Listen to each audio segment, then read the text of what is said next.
선형적인 저항은 양단의 전압에 연결돼 있고요. 그러면 이때 흐르는 전류는 그 저항 양단에 걸린 전압 V1, V2 디바이 바이 R이 되겠습니다. 이거는 저항은 차지를 연속적으로 전달하는 것이죠. 그래서 이런 신호를 continuous time current라고 부릅니다. 그런데 이 continuous time은 일정한 전류가 계속 흐르는 것이죠. 연속적으로 끊김없이. 근데 이거를 스위치와 저항을 가지고 에너지를 어떤 한 노드에서 다른 노드로 전달할 수 있다. 즉 차지를 전달할 수 있다. 그렇게 함으로써 저항을 임플멘테이션 할 수 있다. 이게 1800년대에 맥스웰이 자기 저서에 쓴 내용이 되겠습니다. 그 이후로 한참 후에 이제 70년대에 스위치 캐패시터가 아날로그 서킷에 하나의 큰 이제 주류로 들어오게 되는 것이죠. 자, 그럼 간단하게 보도록 하겠습니다. 이렇게 캐패시터가 있고요. 캐패시터의 한 단자는 그라운드에 붙어 있고 다른 한 단은 이제 스위치를 통해서 왼쪽은 V1이라는 전원에 오른쪽은 V2라는 전원에 연결되어 있습니다. 그리고 스위치 두 개로 임플멘테이션 돼서 두 개의 non-overlapping 클락 페이스죠. non-overlapping two phase 클락을 가지고 이제 얘를 컨트롤하면 우리가 저항을 임플멘테이션 합니다. 예를 들면 파이1 스페이스에서 이 파이1에 하이 되면 S1 스위치 가운데서 이 그림처럼 되죠. 그럼 캐패시터에 차지되는 양은 Q 타임스 C 타임스 V1이 되겠습니다. 그리고 이게 저항이 어떻게 되느냐에 따라 다르지만 저항에 의해서 이 RC 타임 컨스턴트에서 이 차지가 되는 것이야. 그러니까는 이 해프 사이클은 저항 RC 타임보다 충분히 커서 이 해프 사이클 동안에 캐패시터가 V1으로 풀리 차지될 수 있도록 시간이 필요합니다. 저항을 줄이든가 클락을 주기를 키우든가 이렇게 해야 되겠죠? 그 다음에 이제 화이트 페이스에서 S2가 온다면 이 캐패시터는 C에서 C 타임스 V2로 됩니다. 그럼 이게 주기적으로 스위치가 S1, S2로 이렇게 바뀐다 그러면 V1 단자에서 V2 단자로 어떻게 되냐면 차지가 V1 단자 차지를 Q1이라고 그러면 CV죠? CV1이죠? 스위치 2가 연결됐을 때 Q2라고 하면 CV2입니다. 자, 이 캐패시터의 차지 양의 한 주기 동안에 전달되는 거는 effectively Q1 마이너스 Q2가 되겠죠. 이게 한 주기에 전달됩니다. 이게 뭔가요? 전류의 approximation이에요. 즉 average 전류가 되겠습니다. average 전류가 돼요.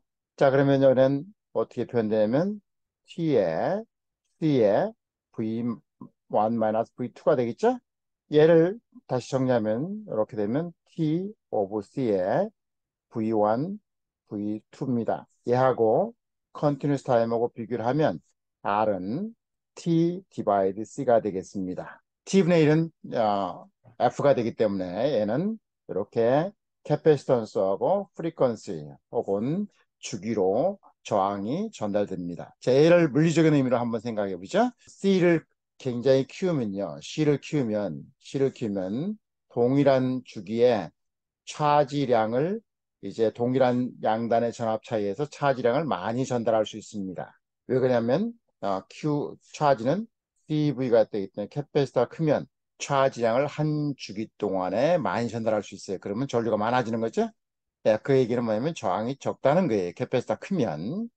반대로 캐패시터 일정하면 주기를 굉장히 키우면 굉장히 느린 시간에 동일한 차지가 전달되죠. 캐패시터 C가 동일하고 볼테지가 동일하다 그러면 그 얘기는 뭐예요? 전류가 적어지는 거죠. 그럼 저항이 커지는 겁니다. 자, 그런 거겠죠. 그래서 얘를 컨트롤하기 위해서는 non-overlapping two-phase clock이 필요합니다. 파이1과 파이2가 필요하고 얘들은 하이가 되는 요 구간이 이 중복이 안 된 여기가 이렇게 non-overlapping이 돼야 됩니다. 이렇게 하면 저항을 임플멘테이션 할 수 있다. 에뮬레이션 할 수 있다. 그래서 여기 흐르는 커런트는 컨티뉴스 커런트가 아니고 디스크리트 타임 커런트입니다. 어떤 때 흐르는가요? 스위치가 온됐을 때면 임펄스 펑션이 딱 전류가 흘러요. 그죠? 요 임펄스가 어떻게 되냐는 이제 스위치 온 타임하고 캐패시터 타임, 즉 타임 컨스턴트에서 결정됩니다. 그죠? 이렇게 임펄스지만 그 평균이 I 에버리지 전류가 흐르게 되는 거죠. 얘를 이제 스위치를 임플멘테이션하는 방법은 이제 이렇게 임플멘트 됩니다. 여기 M못을 통해서 파이1을 임플멘테이션하고 M3를 통해서 파이2로 드라이브를 하면 스위치가 임플멘테이션이 되죠. 자, 얘의 문제는 뭐냐면 두 가지 문제가 크게 있습니다. 하나는 여기에 M3의 정션 캐패시턴스, M1의 정션 캐패시턴스, 즉 얘는 넌리어 캐패시턴스죠. 정션 캐패시턴스는 양단의 리버스 바이어스 정도에 따라서 캐패시턴스가 넌리어가 변합니다. 그러니까 여기 페라스 캐패시턴스인데 이게 넌리어 캐패시턴스예요. 그 다음에 또 하나는 뭐냐면 입력 시도 키노 크기에 따라서 이 채널에 쌓여 있는 이제 채널 또 동일한 이 게이트 전압에 게이트 전압이 있다고 가정하면 입력 전압에 따라서 채널 캐패시턴스 채널 차지량이 달라집니다. 그래서 얘는 입력 디펜던트한 차지량이 되기 때문에 입력에 따라서 그 차지량이 달라져요. 차지 인젝션 이런 것들이 필요한데 얘는 이제 좀 디테일하게 더 들어가서 스위치를 어떻게 임플멘테이션 하느냐, 스위치 문제점이 어떻게 되냐, 클락 피드스로 차지 인젝션 이런 것들이 생깁니다. 자, 그런 것들은 나중에 얘기하도록 하고 얘는 플라스틱이 생겨요. 그래서 얘를 전체 다 플라스틱으로 하면 이렇게 CP로 표현하면 여기 이퀴벌런트 플라스틱은 토탈 C 플러스 CP예요. 얘는 우리가 임플멘테이션 한 거고 얘는 플라스틱이죠. 그래서 얘 저항은 이 플라스틱에 굉장히 센시티브한 플라스틱 캐패시턴스 디펜던트한 그러한 저항이 생깁니다. 별로 안 좋은 거죠. 자, 얘를 이제 플라스틱 캐패시턴스에 비교적 둔감한 인센티브한 스위치 캐패시터를 만들려면 이렇게 만듭니다.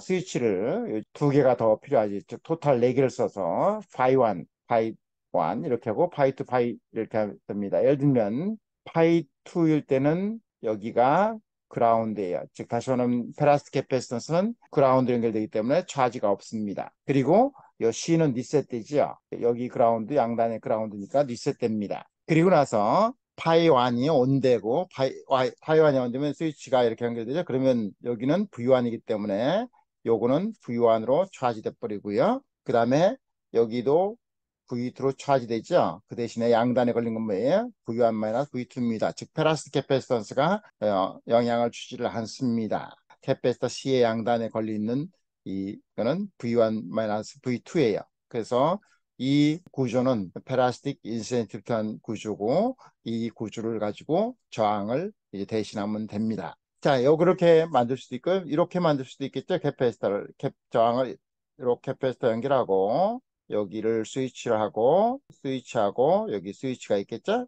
여기를 파이1, 여기를 파이1, 그다음에 여기를 파이2, 파이2를 만들 수도 있습니다. 그죠? 야, 이렇게 만들어도 동일하게 임플멘테이션 할 수 있어요. 딜레이 차이만 생깁니다. 그죠? 딜레이 차이만 생겨요. 얘는 어떻게 되나요? 얘는 이렇게 차징한 다음에 그 다음에 여기를 이렇게 차징해 가겠죠.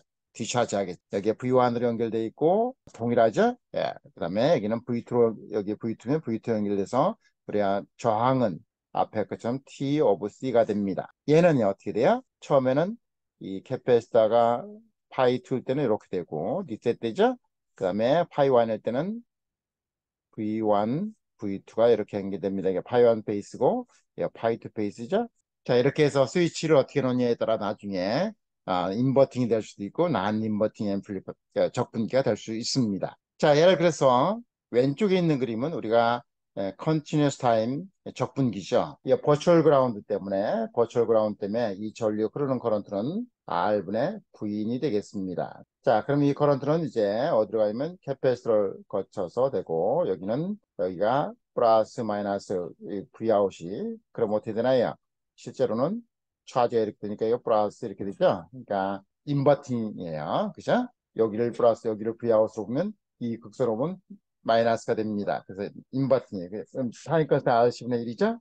그리고 입력을 전류를 있는 캐패시터가 적분합니다. 그래서 이렇게 컨티뉴스 타임 적분기가 돼요. 자, 예를 보면은 말이에요. 타임 컨스턴스가 RC죠. 자, R도 이제 프로세스에 따라 변하지만 15%에서 20%가 변합니다. C도 10%, 뭐 20% 변합니다. 캐패시터를 어떤 거 쓰냐, 저항을 어떤 종류 쓰냐에 따라 좀 다르긴 하지만, 자, 이렇게 보면 타임 컨스터 많이 변하죠. 그래서 얘는 정확한 이제 적분기를 만들려고 그러면 캐패시터든 혹은 저항이든 트리밍이 필요합니다. 캘리브레이션이 필요한 거예요. 그게 백그라운드 캘리브레이션을 하든 혹은 테스트하면서 레이저로 하든 어떤 방법을 쓰든 캘리브레이션이 필요합니다. 자, 얘를 이제 저항을 페라스틱 인센티브한 스위치 캐패시터로 대치를 하면, 자, 얘는 보면 어떻게 되냐면요. 예를 들어서 파이 1할 때 리셋 되죠? 예, 파이 1할 때 리셋 됩니다. 그리고 그때에 어떻게 되나요? 파이 1일 때는 이렇게 파이 2는 죄송합니다. 파이 2 때는 리셋 때 이렇게, 그죠? 이렇게 리셋 됩니다. 그리고 이쪽은 이렇게 되겠죠. 그리고 이제 파이 1이 되면 어떻게 되냐면, 파이 1이 되면 요놈이 이렇게 연결되죠. 이렇게 연결해서 여기가 이렇게 연결되죠. 그죠? 이렇게 연결됩니다. 여기가 버추얼 그라운드니까 그 요놈이 이렇게 해서 적분이 됩니다. 그죠? 이 커런트 캐패시터의 전류가 차지량에 의해서 그 차지량이 요 CF라는 거에서 적분이 됩니다. 자, 그렇게 해서 그러면 보면 R을 아까처럼 1하고 C로 대체하면 여기에 타임 컨스턴트 이렇게 됩니다. 자, 이 타임 컨스턴트를 보면 절대값만 보면 T분의 1에 CF에 C죠? 자, 이 주기는 프리퀀시죠, 이게. 프리퀀시는 우리가 클락으로 일정하게 만들 수가 있습니다. 그 다음에 여기는 뭔가요? 캐패시터 렐러티브 레이쇼입니다. 절대값 변하는 거 별로 중요하지 않아요. 상대비입니다. 상대비예요. 즉 매칭입니다. 매칭을 유닛 캐패시턴스로 만들면 매칭이 얘는 1% 언더로 개런티 한다고 됩니다. 그러니까 뭐예요? 타우가 타임 컨스턴트가 상당히 좋죠. 프로세스가 변하더라도 즉 PVT가 변하더라도 굉장히 좋습니다. 그래서 단점도 있지만 단점은 뒤에 어떤 단점들이 있는지 보겠습니다. 시그널의 이 변화하는 양이 스위치를 하는 이 클락 프리퀀시보다 훨씬 적어야 됩니다. 라이트 히스토리를 내면 적어도 클락 프리퀀시는 시그널 프리퀀시가 2배 이상 돼야 됩니다. 라이트 히스토리는 샘플링 이론이기 때문에요. 자, 이거는 이제 어디 나와 있냐면 2017년 여름호에 솔리 스테이트 매거진에 있고요. 저자는 알리 쉐이커홀 슬람이라는 이 토론토 교수가 쓴 아티클이 되겠습니다. 자, 얘를 가지고 이제 동일한 솔리스테이트 매거진의 겨울호에 같은 해 겨울호에 UCLA의 라자비 교수께서 이제 스위치 캐패시터 인티그레이트라는 아티클을 또 쓰십니다. 자, 거기에 나와 있는 논문에 나와 있는 건데 이 스위치 캐패시터의 페라스틱 인센티브 이 구조가 78년대 아마 파일에서 아마 80년도 정도 이 페이턴트에 파일링 된 걸로 알고 있는데 그레고리안 이 사람이 ISC도 발표를 합니다. 이 동일한 글을요. 그리고 특허를 내셨어요. 거기에 이 저항들을 다 이렇게 저항입니다. 이거지요. 저항이에요. 저항들에서 스위치 캐패시터를 만들어서 했는데 붉은 박스 친 거. 붉은 박스 치면 어떻게 돼요? 스위치 파이 1, 파이 2죠? 이게 파이 1이고 예를 들면 이게 파이 2예요. 우리 정의에 의하면 이게 파이 1이고 이게 파이 2입니다. 그죠? 여기 캐패시터가 있어요. 그러나요? 네, 입력은 여기가 되겠네요. 입력은 여기 이게 부인이에요. 이렇게 해서 페라스틱 인센티브 인트로이트를 만들었어요. 자, 얘만 떼서 이제 우리가 계산을 분석을 하려고 합니다. 자, 얘는 아까 알리 교수가 아티클 쓴 거하고 동일한 구조예요. 얘를 저항을 이제 이런 구조로 만들었고, 그죠? 얘를 가지고 일단은 분석을 해서 궁지는 얘는 쓸 수가 없어요. 왜요? 여기 페라스틱에 따라서 많이 변한다고 했죠? 저항, 어떻게 된다고? 이 페라스틱에 따라 저항이, 이퀴valent 저항이 C2에 C 페라스틱 이렇게 변한다고 했죠? 페라스틱 디펜던트 하기 때문에 구조는 쓸 수 없습니다. 동작은 설명을 할 수 있어요. 그리고 전달함수도 설명을 할 수가 있습니다. 자, 그것만 오늘 보고 페라스틱 인센티브 한 거는 시간이 되면 하고 시간이 안 되면 다음 영상에서 다뤄보도록 하겠습니다. 자, 이제 이거 바로 이 그림을 그린 거예요. 얘가 왜 적분기인지 한번 이제 간단하게 보도록 하겠습니다.